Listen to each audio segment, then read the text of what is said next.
안녕하세요. 사연 읽어주는 남예입니다. 오늘도 와주셔서 감사드리며 오늘의 여성 사연자분 사연은 제가 소개해드리도록 하겠습니다. 그럼 오늘의 사연 시작하겠습니다. 혹시 머리 좋은 오빠랑 비교당하는 기분 아세요?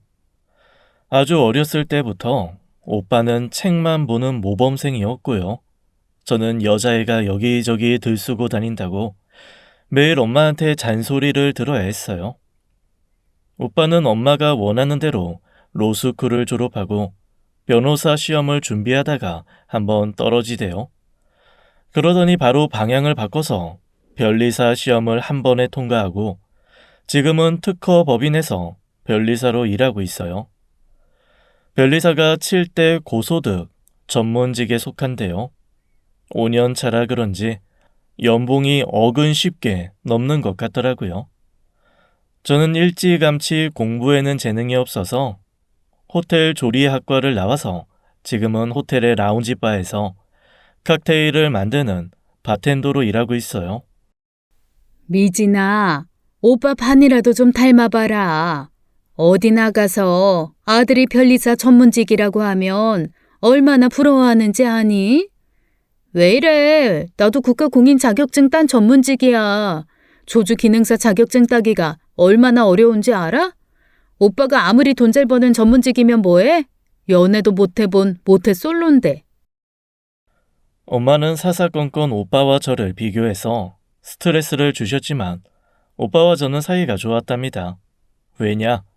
오빠가 너무 순둥이라 저에게 잘해줬어요. 오빠의 그 많은 월급을 어디에다 쓰겠어요? 남들에겐 엄마 카드가 있다면 저한테는 오빠 카드가 있었죠. 친구들이 부러워하는 명품 백도 작년 29세 생일 기념으로 오빠가 사줬답니다.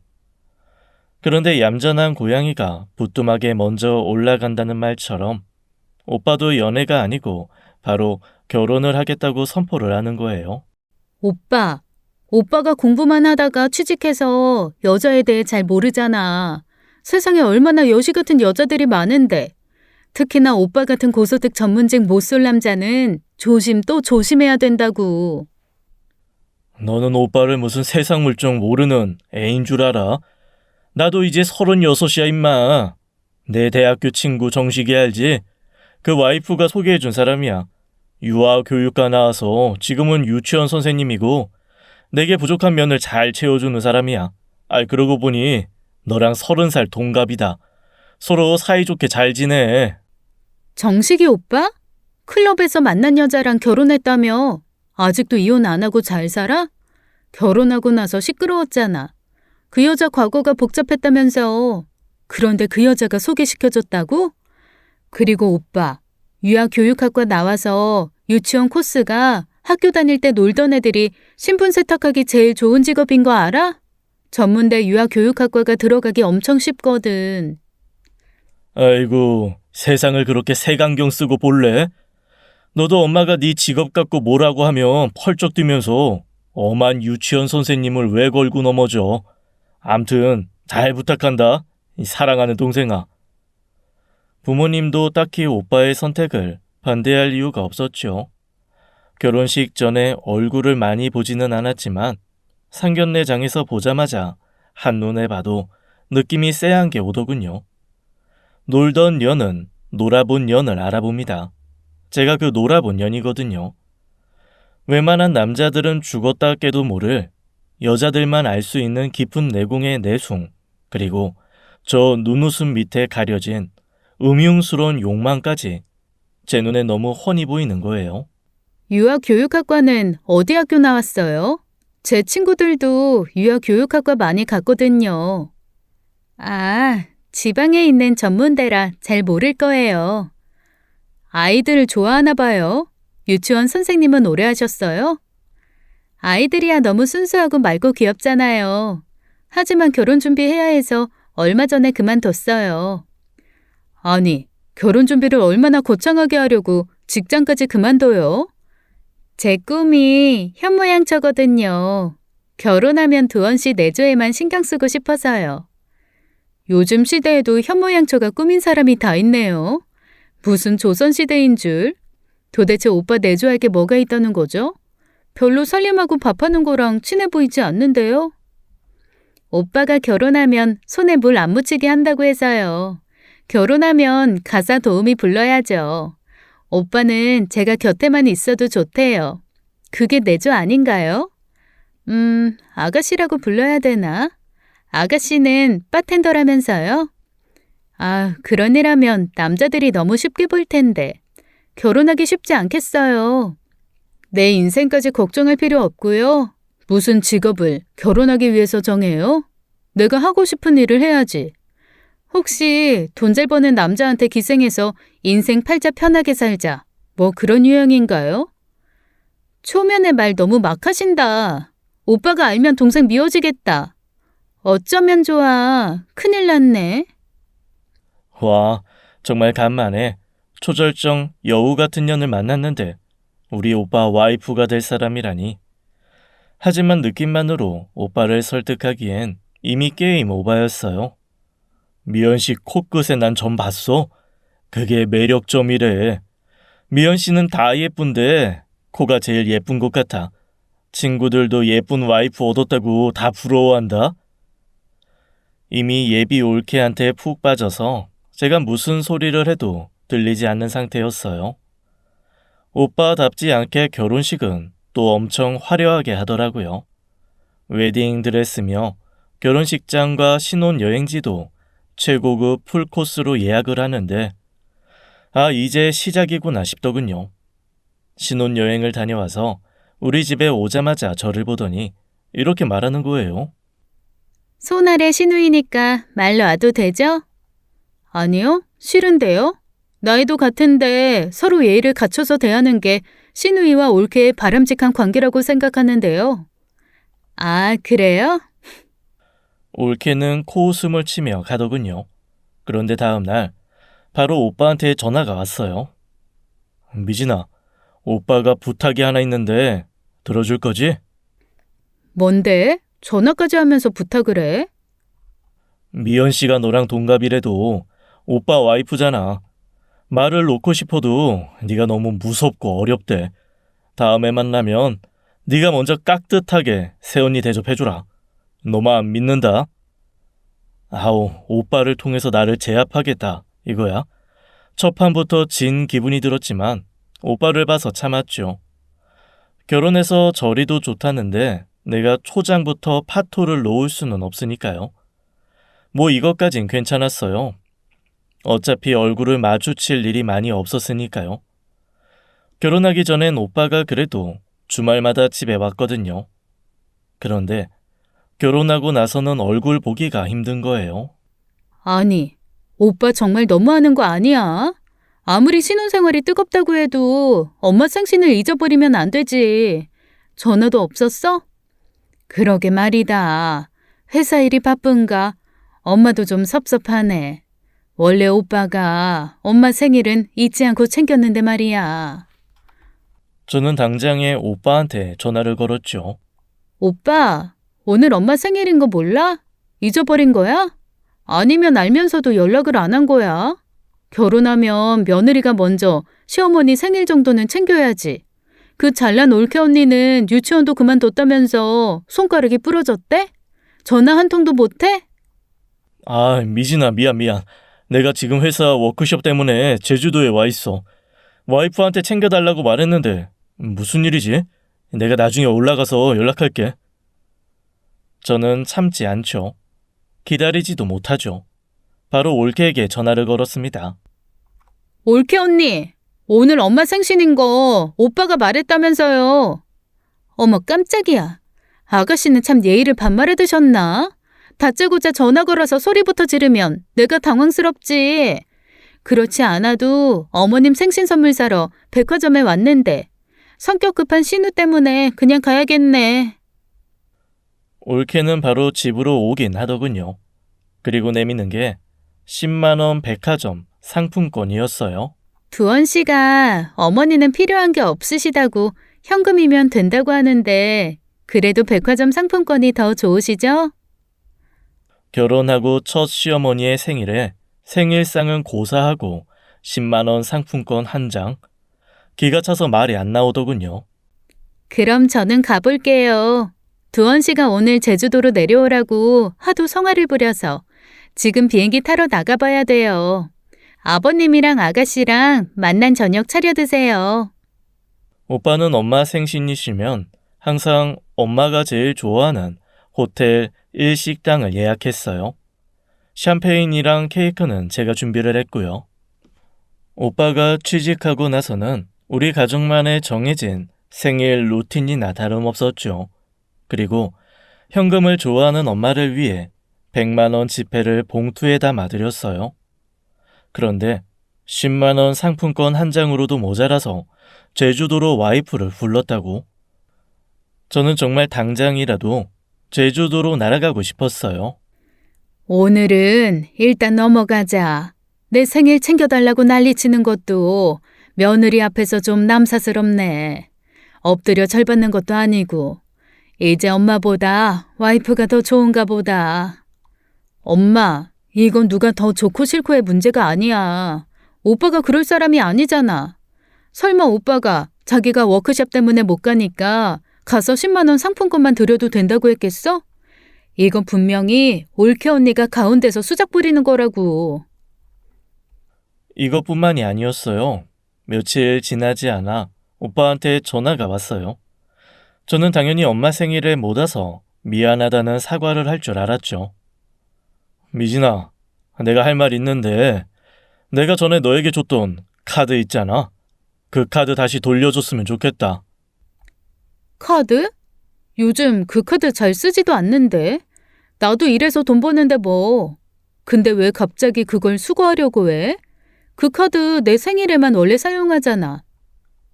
아니 미연 씨가 이제 내 월급 관리도 다 하는데 카드 관리도 자기가 해야 하지 않겠냐며 너한테 준 카드도 돌려받으라고 해서. 오빠, 내가 그 카드 돌려주는 게 싫어서 하는 말이 아니라 오빠는 올케 언니가 말하면 그냥 다 오케이야? 오빠는 오빠 생각이 없어? 오빠가 버는 돈이 얼만데 그깟 동생이 1년에 한 번 사용하는 카드도 마음대로 못해? 결혼한 지 얼마나 됐다고 그렇게 마누라한테 꽉 잡혀 사는 거야. 미진아, 아무리 내가 너를 예뻐해도 새언니한테 마누라라니. 내가 지난번에도 언니 대접 잘해달라고 했잖아. 그리고 이제 오빠는 한 가정의 가장이야. 나한테는 미연이가 제일 가까운 가족이 되었다고. 그러니까 잔말 말고 카드나 보내. 아니 새님 같았던 우리 오빠가 이렇게 변하네요. 정말 남자는 여자하기 나름인가요? 이렇게 형편없이 남자가 쫌스럽고 나쁘게 변할 수가 있는 건가요? 우리가 좀 투닥거리긴 해도 보통 현실 남매보다는 상위의 우애를 자랑했었는데 저렇게 돌변한 오빠를 보는 게 제 마음이 너무 아프더라고요. 뭐 제 생일 선물이야 안 받아도 그만입니다만 문제는 추석 명절에도 얼굴을 안 비치는 거예요. 알고 봤더니 올케 언니 친정 부모님을 모시고 해외여행을 갔다고 하네요. 이건 정말 도를 지나쳐서 미친 거 아닌가요? 명절 당일날 외국이라고 오빠한테 전화만 달랑 한 통 왔더라고요. 엄마, 이대로 두면 오빠 그냥 엄마 아들 아니게 되는 거야. 엄마가 오빠 불러서 차근차근 한번 이야기해봐. 나도 이제 네 오빠한테 너무 서운해서 말도 하기가 싫다. 아무리 장가가면 며느리 남편이라고 해도 이건 너무하는 거 아니니? 됐다. 나도 더 이상 구걸하지 않으련다. 오빠는 여행에서 돌아와서 혼자 집에 들어왔더라고요. 면세점에서 산 하와이안 초콜릿 박스 하나를 달랑 들고 말이죠. 정말 사람 빈정상하게 하는 방법을 어디서 교육이라도 받는 걸까요? 이 잘난 초콜릿은 누구 먹으라고 사온 거야? 정말 눈물 나게 고맙네, 오빠. 지금 공항에서 오는 길 아니야? 올케 언니는 어딨어? 아, 비행기 너무 오래 타서 피곤하다고 차에서 좀 쉬겠다고 하네. 아버지 어머니 얼굴 뵙고 인사만 하고 가려고. 엄마가 꼭 들리라고 해서. 엄마, 무슨 할 얘기 있어요? 저는 더 이상은 못 참겠더라고요. 집 밖에 주차되어 있는 오빠 차로 달려갔죠. 올케는 피곤해 보이기는커녕 너무 말짱한 얼굴로 통화를 하고 있더군요. 아, 이번에 면세점에서 완전 다 쓸어왔잖아. 왜 지난번에 백화점에 봤던 그 가방 면세점에서 딱 세일하더라고. 그리고 신발이랑 운동화도 한국보다 훨씬 싸서 신나게 쇼핑했다. 자동차 뒷좌석을 보니 쇼핑한 물건들로 가득 차 있더군요. 통화가 끝나기를 기다려 저는 반쯤 내려있는 자동차 유리문을 두들겼습니다. 올케는 저를 힐끔 쳐다보더니 자동차 문을 잠가버리고 눈을 감고 누워버리는 거예요. 야, 사람을 봤는데 지금 뭐 하는 짓이야? 빨리 문 열고 나오지 못해? 저는 자동차 문을 발로 찼습니다. 그 앞에서 고래고래 소리를 치는데도 꼼짝을 안 하는 거예요. 와, 목이 쉴 정도로 소리를 질러서 결국 경비 아저씨가 달려왔어요. 누가 신고를 했나 보더라고요. 무개념 인간을 상대하다간 제가 미쳐버리겠다라는 생각이 들었어요. 나중에 알고 보니 올케는 거의 쇼핑 중독이었더군요. 그냥 집에서 홈쇼핑이나 질러대는 수준이 아니라 결혼 1년 만에 백화점 VVIP가 될 정도였어요. 오빠가 버는 돈을 정말 물 쓰듯 썼더라고요. 오빠, 올케 언니가 오빠 돈을 어떻게 쓰고 다니는지 알아? 명절에는 집에 참치 선물 세트 보내는 사람이 와이프는 명품으로 도배를 하게 만들어? 오빠가 그렇게 돈을 많이 버는 줄 몰랐네. 비진아, 내가 네가 생각하는 것보다 돈을 많이 벌어. 그런데 그 돈 내 와이프한테 쓰는 것에 대해서 네가 왈가왈부하는 건 좀 아닌 것 같다. 부모님들 다 여유 있게 생활하고 계시고 너도 일해서 돈 벌잖아. 아내가 남편 돈으로 쇼핑하는 게 뭐 어때서? 이그, 올케 언니가 오빠 등골 다 빼먹고 있는데도 모르니까 내가 이러는 거 아니야. 제발 정신 좀 차려. 말 조심해. 그 사람도 다 힘든 게 있어. 밤에 잠을 못 자서 정신과 다니면서 약도 먹고 있어. 쇼핑하면서 우울한 기분을 푼다는데 왜 그래? 세상에나 이런 호구가 우리 오빠라니요. 무슨 말을 해도 오빠 귀에는 들리지가 않더군요. 그 시간 이후로 그냥 오빠 한 명 있다가 없어졌다고 생각하기로 했어요. 저는 제 일에 몰두했어요. 코리안 컵 칵테일 대회에 나가 상을 탔죠.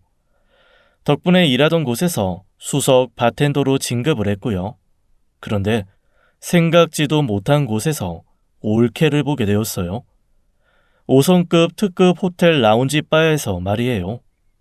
리뉴얼하는 라운지 바 메뉴 컨설팅을 위해 출장을 나간 곳이었어요. 호텔의 라운지 바 조명이 워낙 어두워서 처음에는 알아보지 못했죠.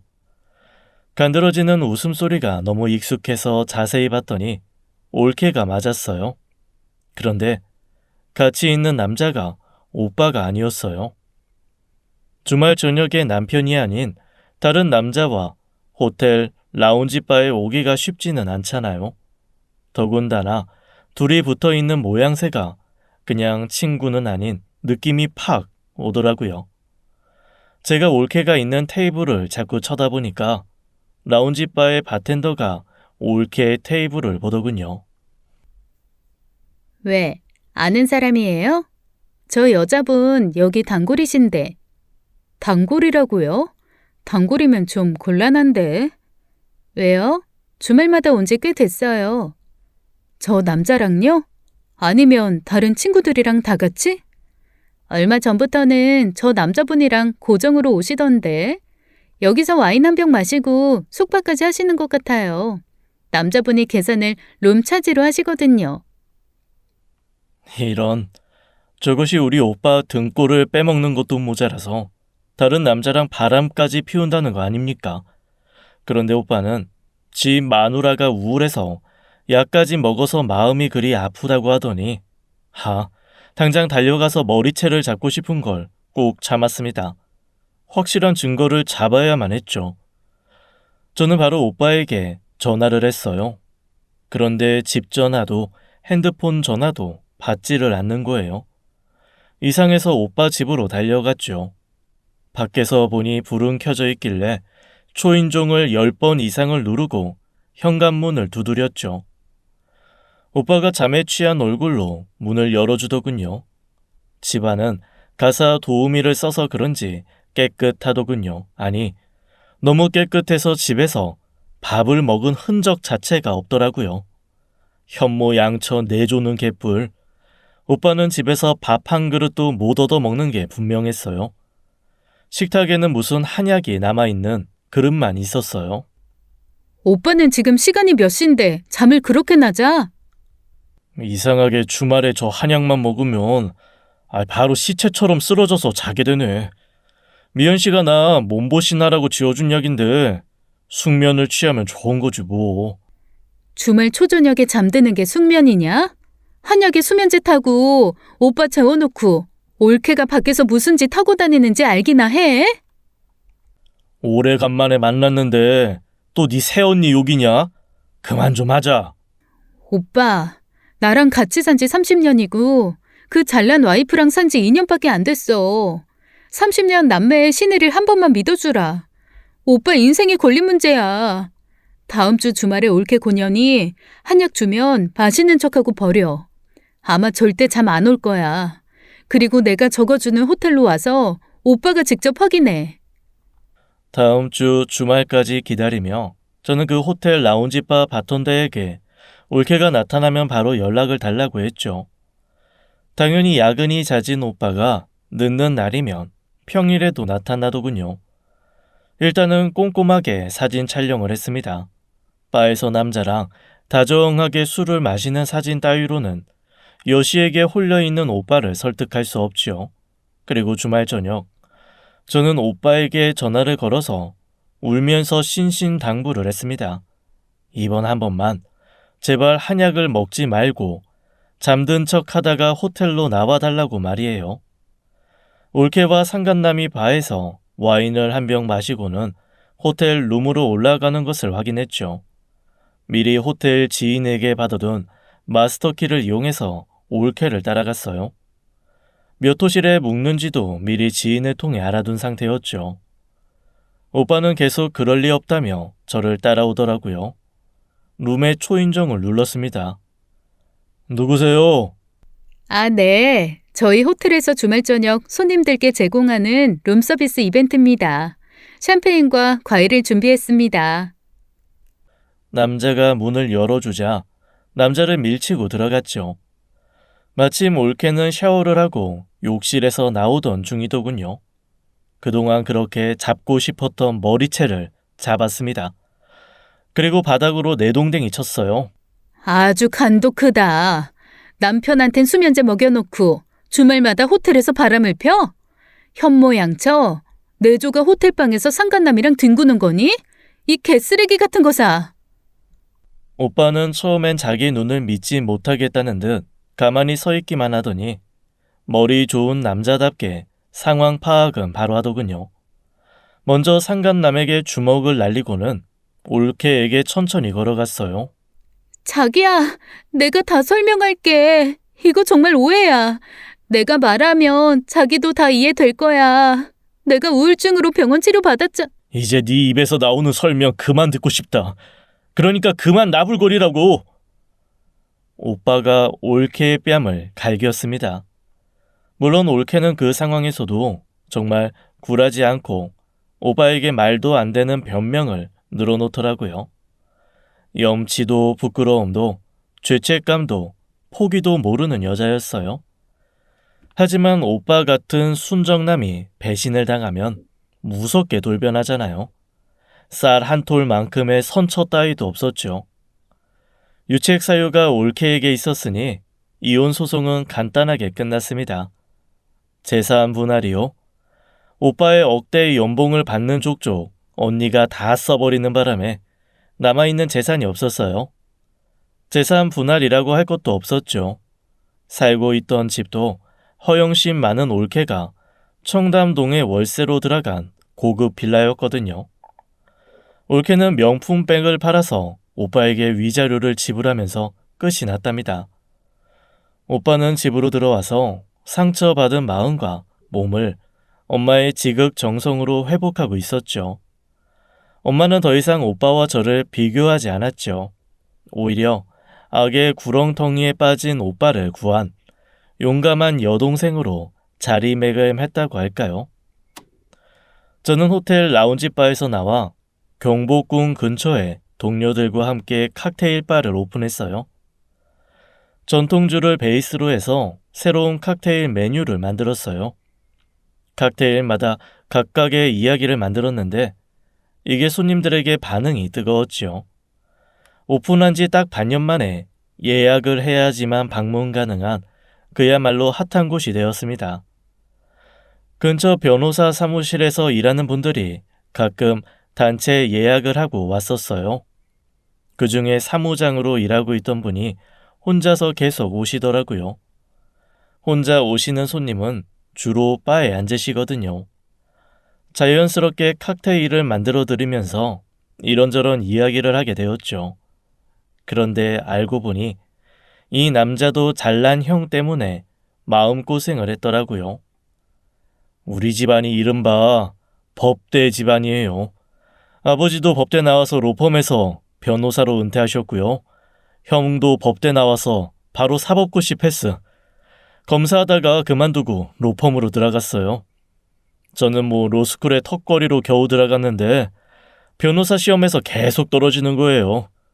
결국 저는 변호사 사무실에서 사무장으로 들어간 거죠. 우리는 바로 의기투합이 되었답니다.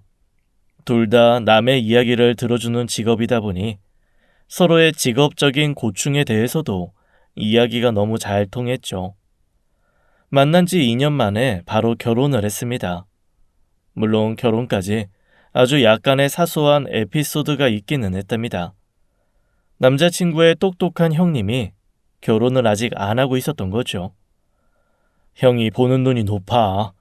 외모도 출중해야지만 학벌도 직업도 다 기준이 높아. 한마디로 성에 차는 여자가 없나 봐. 그렇게 선을 봐도 이상하게 결혼까지 가기가 힘들더라고. 형이 이제 벌써 40이잖아. 내 나이도 이제 적은 나이가 아니라서 어머니는 우리 결혼하는 거 좋다고 하시는데 아버지가 형보다 먼저 가는 게 탑탁지 않으신가 봐. 반대도 아니고 탐탁지 않으실 정도라면 얼마든지 정면 돌파해볼 만했죠. 아버님 취향을 조사해보니 애주가이시더라고요. 그것도 위스키를 엄청 좋아하신다는 정보를 입수했죠. 가게 거래처들을 수소문했답니다. 시중에서 구하기 힘든 최고급 싱글 몰트 위스키 한 병을 데리고 시댁으로 인사를 드리러 갔습니다. 위스키 한 병으로 흔쾌히 결혼 승낙을 받아내지는 못했지만 적어도 탐탐치 않음은 걷어낼 수 있었습니다. 이 정도면 무탈하게 흔히 말하는 법조인 집안에 들어간 셈이에요. 그렇다고 드라마에 나오는 것처럼 면전에서 우리 부부를 차별하고 그러지는 않으시더라고요. 단지 큰 아들에 대한 신뢰와 애정이 좀 많으시구나 느낄 정도였죠. 우리 부부야 서로가 죽이 잘 맞아서 둘이서 충분히 재밌게 적당히 여유 있는 결혼 생활을 유지하고 있었습니다. 자기야, 형이 드디어 결혼을 하고 싶은 여자가 나타났나 봐. 나는 연애하는지도 몰랐는데 벌써 상견례 날짜까지 잡았어. 정말? 드디어 아주버님의 그 높은 눈을 충족시키는 여자가 나타난 거야? 뭐 하는 여자래? 몇 살? 예쁜가? 당연히 예쁘겠지? 아이, 하나씩 물어봐야 대답을 하지. 일단 나이가 30살이래. 뭐? 30살? 그럼 아주버님이랑 거의 띠동갑 아니야? 결국 어린 여자 찾는 거였어? 학력이랑 경력도 화려한가 봐. 외모도 엄청난 모양이던데. 다음 달 주말에 상견례 날짜 잡혔다니까 당신도 가게 일정 조정해놔.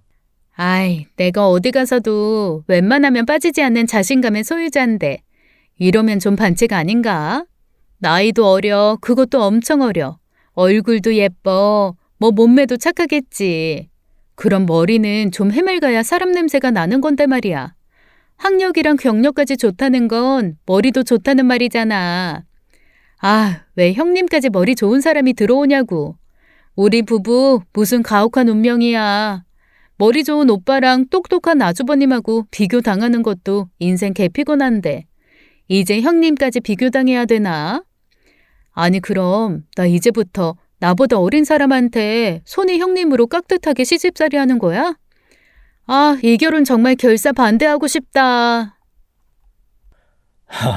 하지만 우리 부인님께서는 단연간 칵테일 미싱으로 다져진 굵은 팔뚝과 진상 손님도 꼼짝 못하게 만드는 거친 입담과 무엇보다도 세상에서 가장 맛있는 술을 구할 수 있는 능력자시잖아요. 자신감 가져. 우리는 우리만의 색깔로 이 집안에서 살아남아 보자고. 그래, 모든 게 완벽하면 마음도 착하겠지. 겸손하겠지. 두루두루 인성도 좋겠지. 그래야만 하는데 말이야. 말은 이렇게 했어도 신경이 쓰이더라고요. 아니, 몇 주 전부터 매일 밤 안 하던 마스크팩을 붙이고 잠들었답니다. 상견례 전에 백화점에 가서 결혼 이후 처음으로 정장이랑 구두도 샀지요. 일하느라 몇 년 동안 안 하던 쇼핑을 이날 하루에 다 해치워버렸어요. 상견례 날 아침 화장이랑 헤어에도 힘을 좀 줬죠. 당신이 오늘 선보는 자리야? 왜 이렇게 신경을 써? 손이 형님 될 사람이 나보다 5살이나 어리다는데 1살이라도 어려 보이려고.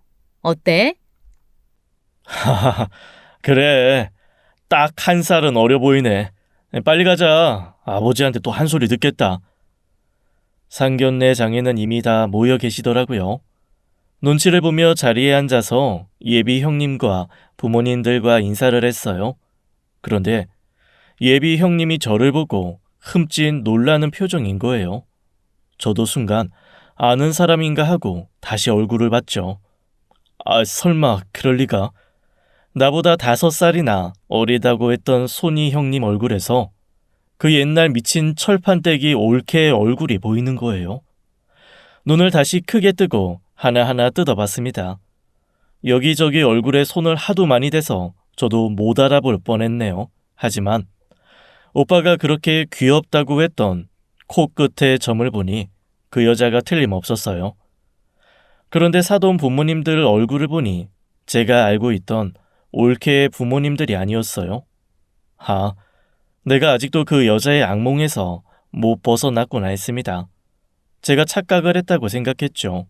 하긴 자세히 보니 몸매가 다른 것 같긴 하더군요. 일단 가슴이 엄청나게 큰 글래머였어요.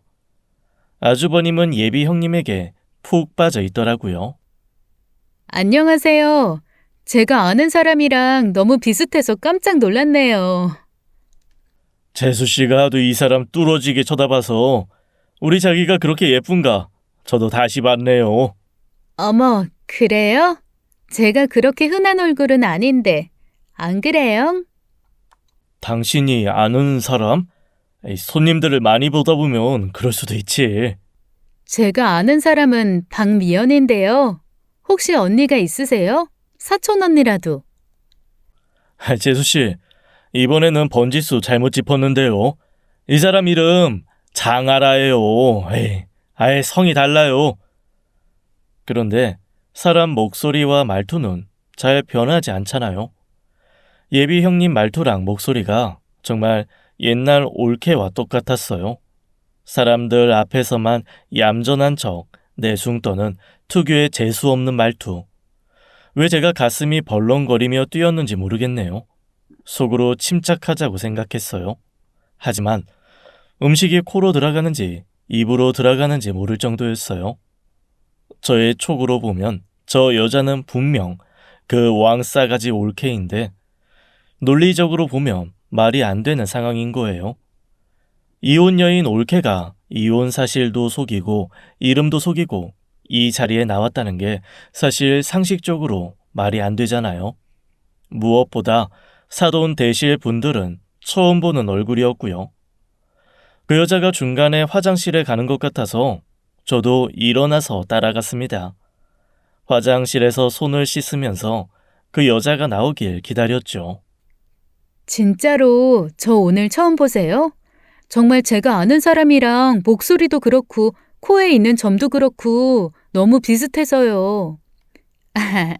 아까부터 계속 그 생각만 하고 있었어요?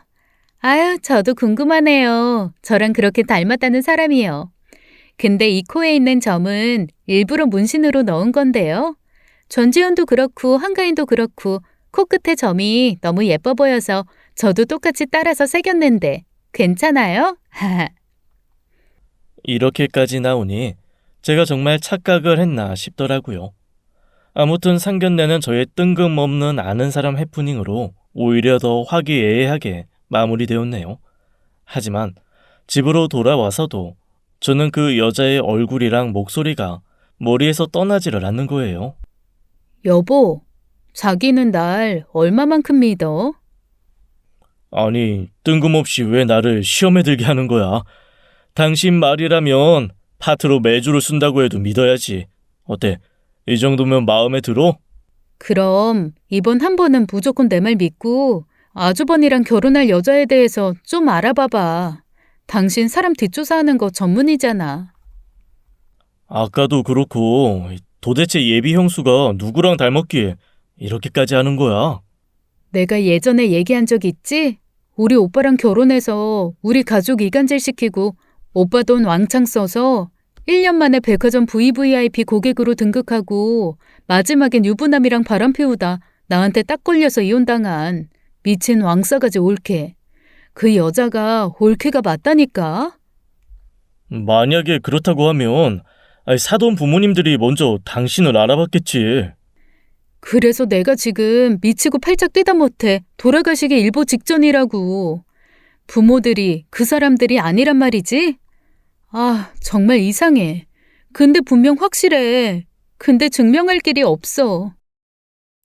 형이 그러던데 무슨 미국에서 대학 졸업하고 한국에 들어와서는 지방 대학교에서 시간 강사 했다고 하던데. 미국 대학 졸업장 위조하는 게 뭐가 어렵다고. 우리나라 대학 졸업장보다 더 쉽지. 그 올케 우리 오빠랑 결혼할 때는 무슨 유아 교육학과 나와서 유치원 교사 출신이라 했어. 알고 보니 다 개뻥이었어. 유치원 근처에도 안 가고 매일 클럽에서 살던 여자였어. 근데 그 올케는 당신이랑 동갑이었다며. 예비 형수 30살인데? 여자들 성형외과 가서 얼굴 좀 당기고 보톡스랑 필러도 좀 맞고 하면 5살 어려 보이게 하는 건 껌이지. 보톡스를 하도 맞아서 웃을 때도 이상해 보이더만. 딱 압구정 전철역 성형외과 광고에 나오는 강남 미인이랑 비슷하잖아. 나는 미국에서 공부해서 한국말 발음이 이상한가 했더니 보톡스 때문에 그럴 수도 있나? 암튼 당신 형 인생이 걸린 문제니까 아주버니 모르게 조사 좀 해봐. 남편은 변호사 사무실의 사무장이라서 웬만한 사람들 이력이나 경력 확인은 쉽게 할 수 있었죠. 저는 그리고 오빠에게 연락을 해서 전 올케의 소식을 물어봤어요. 그 여자 얘기는 왜 꺼내? 어떻게 사는지 궁금하지도 않다만 전혀 알지도 못해. 오빠, 그 여자 부모님들 연락처는 가지고 있어? 아직 살아 계신 거지? 아니, 이혼한 여자 부모님 연락처를 네가 왜 물어? 오빠, 놀라지 마. 그 여자가 우리 아주버님 약혼자로 상견례장에 나타났어. 뭐? 그게 무슨 소리야? 말이 되는 소리를 해야지. 암튼 그 부모님들 연락처 남아있으면 나한테 좀 넘겨. 그리고 오빠 결혼식 사진 다 버렸어? 한 장도 없어? 오빠는 제 얘기를 듣고는 오히려 저를 무슨 과대망상 환자 취급을 하더군요. 하지만 오빠에게서 정말 중요한 정보를 하나 얻었어요. 마지막에 옴짝달짝 할 수 없는 한 방을 잡았죠. 남편은 일주일도 안 돼서 그 여자의 학력이랑 경력이 다 위조된 것을 알아냈어요. 와, 당신 말이 다 사실이었어. 이름이랑 나이랑 출신 학교가 하나도 일치하는 게 없었어. 뭐야 도대체 이 여자? 정신 나간 거야? 이걸 안 걸리고 결혼할 수 있을 거라고 생각한 건가? 그것도 변호사를 상대로 아주 작정을 했던데 거기에다 당신 오빠랑 결혼까지 하고 이혼까지 한 주제에 우리 형에게 접근을 해? 와, 진짜 당장 쫓아가서 형한테 말하고 파토를 내야지. 아니야. 이거 섣불리 얘기했다간 우리가 당할 수 있어. 올케가 얼마나 남자 혼을 빼서 조종을 잘하는데 이미 아주버니도 가스라이팅 오지게 했을 거야. 학교랑 나이 속인 거로는 안 돼. 어떤 핑계를 대서라도 빠져나올 거야. 증거 모두 수집하고 마지막에 절대 용서 안 되는 한 방을 보여줘야 아주버님도 콩깍지가 벗겨진다고. 아니, 학력이랑 경력 위조한 게 여기 이렇게 분명한데 뭘 우리가 당해. 당신 오빠랑 결혼한 것도 사실이잖아. 당신이 아직 고년의 뻔뻔함과 파렴치함과 용의 주도함을 잘 몰라서 그래. 이미 작정하고 아주버님한테 접근한 게 틀림없는데 아주버님에게만 알려서는 안 돼. 바로 어떤 방법을 써서라도 아주버님을 자기 편으로 만들 거라고. 사람들이 많은 데서 절대로 도망갈 수 없는 증거들과 증인들을 눈앞에서 보여줘야 인정할 거라고. 저는 미친 올케에 대결혼 사기극을 까발릴 디데이를 잡았습니다. 시댁에서 가족끼리 조촐하게 저녁을 먹기로 했어요. 남편에게 저녁을 다 먹을 때까지 절대 티를 내지 말고 있으라 했죠. 저녁을 다 먹고 후식을 내오면서 전쟁을 시작했습니다. 아니, 큰애는 앉아 있어라. 아직 정식으로 시집 온 것도 아닌데 벌써부터 부엌일을 하려고 하니. 공부만 해서 사과 껍질도 못 벗기지? 아이, 어머님은 제가 그래도 30살이나 먹었는데 사과 정도는 깎을 수 있어요. 제가 할게요. 동서, 저보다 나이가 많아서 말을 놓기가 힘드네요. 30살? 넌 나이를 혼자 어디 우주에 버리고 왔냐? 말을 놓기가 왜 힘들어? 예전엔 보자마자 말부터 놓은 주제에. 사람을 속여도 정도껏 속여야지. 어머님, 이 여자 저랑 동갑이에요. 35살이요. 아니, 갑자기 둘째야. 형님한테 예의 없이 무슨 소리 하는 거야? 어머나, 너무 놀라서 눈물이 다 나오려고 하네요. 지난번 상견례 때부터 저한테 왜 이러시는 거예요? 왜 사람을 모함하세요? 나는 동서를 이번에 2번째로 보는 거라고요. 얼어 죽을 무슨 동서. 꿈도 참 야무지게 꾼다. 아니, 제주도 좋아. 어떻게 그렇게 공을 들여서 신분 세탁을 할 수가 있어? 정말 그 능력 하나는 인정이다, 인정. 왜 그렇게 말을 함부로 하세요? 자기야, 역시 너무 격이 안 맞아서 상대를 못하겠다. 아무래도 술이나 만들어서 파는 여자라 자격지심이 대단하네. 무슨 소리야? 술을 팔다니. 내가 우리 재수 씨 직업에 대해서 말한 적이 있던가? 올케의 목소리가 갈라지기 시작하더군요. 자기는 왜 기억을 못해? 아니면 내가 어떻게 알겠어. 자기가 재수 씨가 술집에서 일한다고 창피하다고 했잖아. 이제 본격적으로 올케의 전문 스킬이 나오네요. 이간질과 모함, 그리고 뻔뻔스러운 거짓말. 이제 본격적으로 올케의 가면을 하나하나 벗기기 시작했죠. 남편은 시부모님과 아주버님 앞에 그동안 모은 올케의 자료들을 보여줬습니다. 이 사람 말하는 게 다 사실이에요. 학교도 직업도 모두 위조한 것이었어요. 이력이랑 경력 다 속였다고요. 도원아, 너 지금 형수 될 사람 뒷조사한 거야? 누구 허락을 받고 그런 조사를 네 마음대로 해? 너무하세요, 서방님. 제가 학교랑 직업은 가짜로 말한 거 맞아요. 그건 이미 형도 다 알아요. 제가 형 맘에 들고 싶어서 처음에 거짓말 좀 했어요. 하지만 형이 그것까지 다 품어주셨어요. 그래서 제가 더 잘할 거예요. 그렇겠지. 너도 상견례장에서 나 알아본 거지? 그래서 미리 선수를 쳐서 아주버님을 또 구워 삶았겠지. 근데 이번에는 너무 심했다. 학력, 이력, 경력 속인 거야 그렇다 쳐도 그래, 얼굴이랑 가슴까지 다 고친 것도 그렇다고 치자. 그래도 부모까지 바꿔치기 하는 건 좀 심한 거 아니야? 물론 결혼하고 이혼까지 한 사실을 숨기려면 어쩔 수 없었겠지. 네? 결혼이랑 이혼을 해요? 재수 씨 지금 무슨 소리 하는 거예요? 그럴 리가 없어요. 아니지, 자기야. 아주버님, 이 여자 제 올케였어요. 우리 오빠랑 결혼해서 바람 피우다가 이혼당한 여자라고요. 왜 변리사에서 변호사로 갈아타게 했냐? 글자 하나 바꿔서. 여기 오빠랑 결혼했던 사진까지 제가 가져왔어요. 한번 보세요. 얼굴 고치긴 했지만 알아볼 수 있죠? 아, 진짜 미쳤나 봐요. 자기야, 어머님, 아버님, 이 여자 저 모함하는 거예요. 이 사진 보세요. 저랑 다른 여자잖아요. 그리고 뒤에 계신 부모님들을 보세요. 제 부모님들도 아니잖아요. 제발 저 믿어주세요. 저는 이 뻔뻔한 여자가 쉽게 수긍하지 않으리라는 것을 알았어요.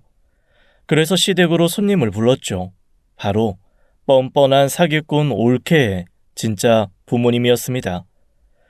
타이밍 좋게 올케가 뻔뻔한 거짓말을 할 때 시댁 초인종이 울리더군요. 오셨다. 넌 이제 죽었어. 목이나 씻고 기다려. 아주 내가 딱 잘라줄 테니까. 바로 달려나가 문을 여니 사기꾼 올케의 부모님이 서 있었어요. 미연아, 너 정말 이렇게까지 해야겠니? 이제 제발 정신 좀 차리자. 내가 옛 사돈처자 연락받고 얼마나 놀랐는지 몰라.